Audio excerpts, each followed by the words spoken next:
Terminator really taught us nothing. iRobot, all these different movies about the future, AI, and robots really taught us absolutely nothing, and we just complacent in the future and it taken over. The AI advancement that's been happening over the last few years has been crazy to watch.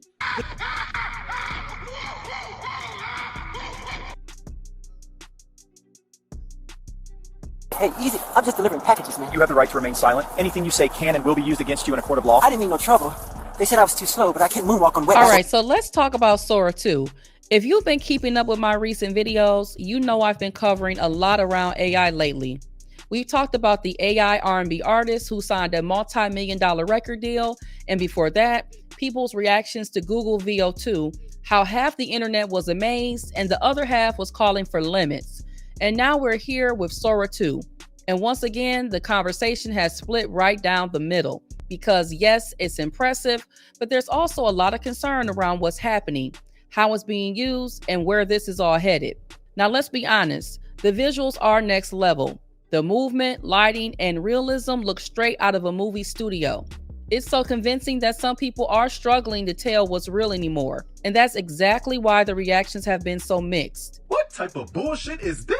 Is anybody else's For You page just getting flooded with Sora 2 AI videos? Like, I'm seeing a lot of AI Michael Jackson videos, a lot of AI body cam footage videos, and the shit looks so real. Like, I seen an AI video of Michael Jackson at like a Popeyes or a KFC or something, stealing somebody's chicken and running away. Like, every time I scroll, I really have to question myself, like, damn, is this real or is this AI? And don't get me wrong, I love it. I'm all for it. This is the most entertaining shit in the world right now. But I can tell this shit is going to cause major problems in the future. This shit can alter timelines. I saw today that Sora 2 came out, and I saw 2 different videos made with AI where I didn't realize that it was AI. And every day that AI advances and leaps steps in its evolution, I am more and more deeply concerned about the consequences. The fact that we don't have regulations around AI is so deeply concerning. And if I remember correctly, I think we can't even make any regulations for quite some time. People are using Sora to generate clips of cultural icons, Malcolm X, Martin Luther King, Kobe Bryant, Tupac, even Mr. Rogers. Then you've got unlicensed content using Nintendo characters, SpongeBob, and other Nickelodeon figures in full-blown AI skits. Look, motherfucker, what I cook is what you gonna eat. I told you we ain't got no fucking menu, so don't hold my line up. Either you eat this shit or get the fuck out. Welcome to Death Row, partner. Man, I said what I said. Hey, chill on this. Listen, homie, your shit wrong, you take that up with the manager. Don't walk up to me about no drop fucking sandwich. You hear me? Or you want a fucking problem, huh? Thought so.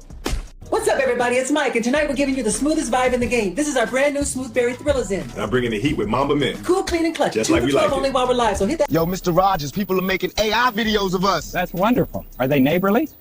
Bro, I don't know. They got us doing weird shit. A lightweight foundation. I like to shake it and pump once. Bounce it in with a damp sponge. Keep it even. Bit of concealer under the eyes and on blemishes. Set everything with a translucent powder so it doesn't move. A quick contour along the cheekbones and a touch of blush. And it's not stopping there.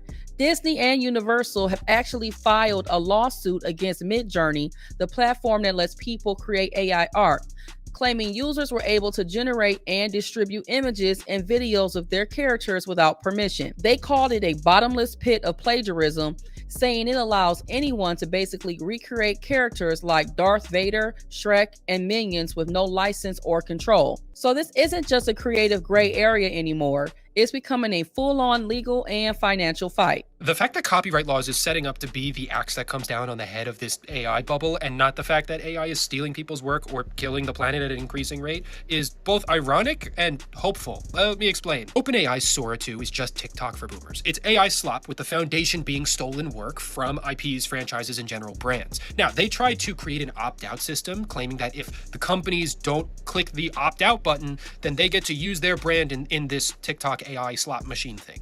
1, that's not how copyright laws work. 2, you're admitting to infringing on their copyrights.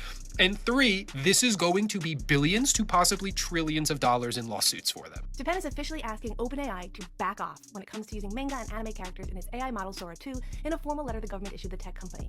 They're calling these characters irreplaceable treasures, basically national cultural icons that Japan shares with the world. And here's something important. Japan is actually the first country to formally step in over AI-generated content like this. The concern started when Sora 2, which lets users make short videos from text prompts, began producing content featuring copyrighted characters from Pokemon, Dragon Ball Z, One Piece, and more. A lot of Black creators have also been speaking out about how these AI tools keep repeating old patterns. The systems learn from online data, and the internet is full of bias. So when Sora generates people of color, the tone, context, or imagery often leans negative or exaggerated. It's not by accident though, it's what the data reflects. So instead of progress, what we're seeing is digital reinforcement of real world bias, just now in ultra realistic HD. What's up, chat? It's Lakeisha, Keisha, and Takisha, and together we are the EBT bitches. I beg your pardon? You better not finish all the food. I gotta feed my kids dead ass. Shut the fuck up. There's enough fried chicken and watermelon for all of you. Man, I turned into an animal on the court. Chad, I'm finally here at the goddamn dealership finna cop that Hellcat. Fuck you talking about? Let's see that motherfucker talk about. Just so you know, sir, we don't speak that brokenness here. We only speak in paper. I got bread, boy. Let me get this white Hellcat. Excellent choice. Would you like to add the SRT switch race technology package that comes with 2 block vocal switches on it? Hell yeah, this got a switch on it. Appreciate it. Boss, we got him. Is that all for today? You know what it is, nigga? Hand over the cash, boy. Fuck you looking at it. Who's say? Then there's the economic piece. Sam Altman, the CEO of OpenAI, has already said AI will replace many jobs, even if new ones eventually appear. But let's be real, that transition isn't instant and not everyone's positioned to benefit.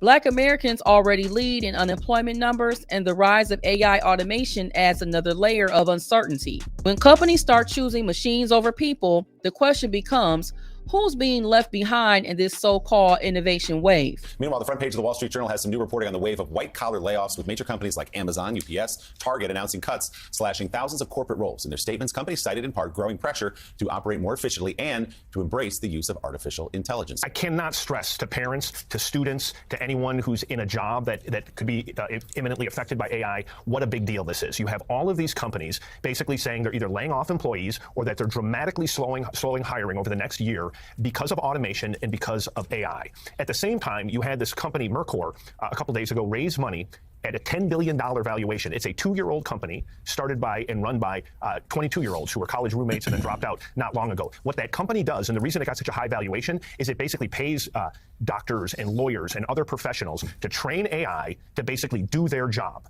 so that companies can then do the work of humans using robots or using artificial intelligence.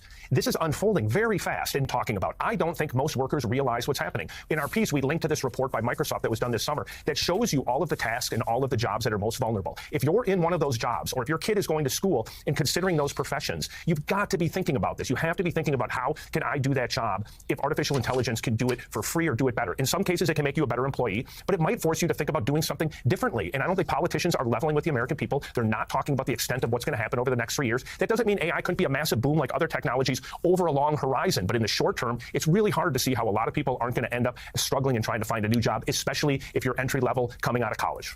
Amazon just confirmed it's cutting 14,000 corporate jobs. The company says this is about streamlining operations and investing more in artificial intelligence. But that's corporate speak for replacing people with systems that don't need benefits, salaries, or time off. Amazon just announced that it's laying off 14,000 people, and they're saying AI is the reason. But the truth is, AI isn't the problem, inequity is. When companies like Amazon say efficiency, what they really mean is automation. And the jobs that are being HR, operations, communications, the spaces where traditionally women, especially Black and brown women, are the majority. It's not just a tech story, it's a people story. Women of color are overrepresented in roles being automated and underrepresented in the ones being created in data, in strategy, and AI leadership. If we don't learn how AI works, we're at risk of being left out of decisions that shape our pay, shape our work, shape the future. And AI literacy isn't optional anymore. It's economic power. Let's break this down, because the AI space is shifting fast, and a lot of us are being left out of the conversation. This chart, it's not just for tech bros or people with PhDs. These are roles that real people like us can grow into. Take prompt engineer. That's basically someone who knows how to talk to AI in a way that gets powerful results. AI ethicist. That's someone who helps make sure AI is used fairly without bias. We need more people from our communities in those rooms. AI product manager. That's like the project manager of AI tools. If you've ever led a team, organized a workflow, or fixed chaos, you've got transferable skills. So don't let the job titles intimidate you. AI isn't just changing what we do, it's opening the door for who gets to do it. And while the visuals are getting better, so are the scams. We're seeing clone voices of loved ones being used to trick families out of money, fake news reports made with AI, and deepfakes showing crimes or confessions that never happened. It's scary because this isn't years away, it's happening right now. And the more realistic AI becomes, the harder it gets to prove what's real versus fabricated. It affects everything from personal reputations to the justice system. There are fully AI-generated accounts on this platform now, like full face, full video, and they're also pretending and masquerading to be black people. I'm going to show you these videos and tell you why it's a problem.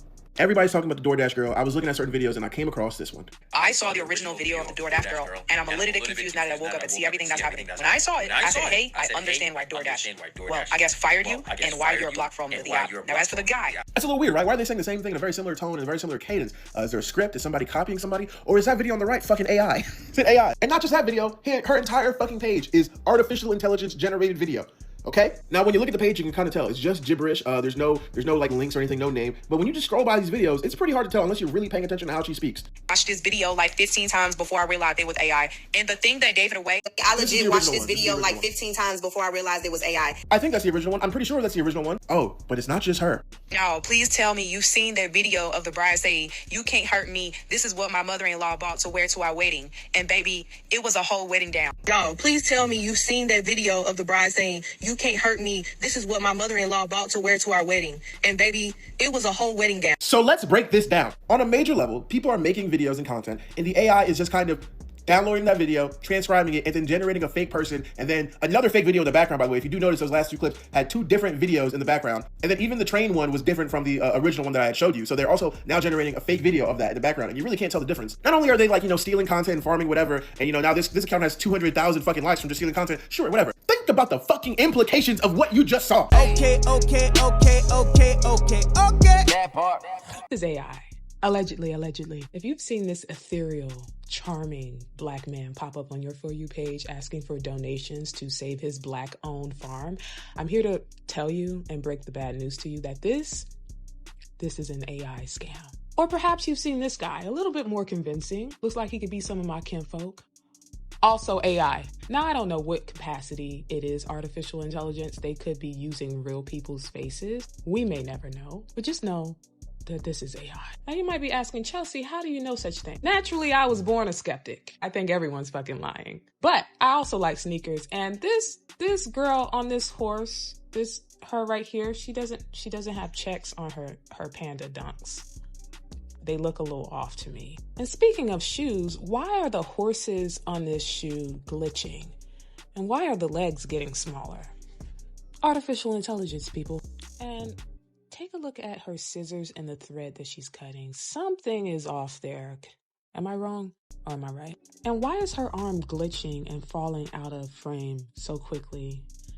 Could they have stolen this clip from someone else's video and put it in an ad? I don't know. To conclude, seeing is not believing in 2025, okay? Use your discernment and question everything you see on a screen. You ain't never lied. You ain't never lied. You ain't lied. Doubt there is a company using my videos for commercial use to peddle their parasite cleansing tincture. Let's take a look. And for how kind of thin it is, the amount that came out of me would definitely be the amount of the tumor. And the fact that I didn't feel any pain like I normally do, since I've had previous times when there was blood in my stool, this one feels like it is complete. I really believe cancers are parasites. I've become a huge believer in parasite cleansing. I'm not saying it's a cure for cancer, but it's one of the smartest things anyone can do. And even if you don't have cancer, you should do a cleanse to prevent it. I personally used a cleanse called Parasite Patrol, which is actually a kid's cleanse, but that's why it's so much better. Adult cleanses are way too harsh for you and will destroy your gut. I will link it below if you're interested. So looking at their ingredient list, there are just some things I don't even like in this ingredient list, let alone they say proprietary blend. So that means they could have the smallest amount of these ingredients and still list them and make it sound good. You know, but there's some of these that, no, I think it's a BS product. I think they are stealing my identity, violating my laws, my rights. Tomorrow might be a good direction if I start talking to an attorney. Standing on motherfucking business. Like it or not, AI isn't going anywhere. It's already built into our phones, smart devices, workplaces, and entertainment. So even if you don't plan to use it, it's smart to learn about it. Understand how it works, what it can do, and where the boundaries need to be.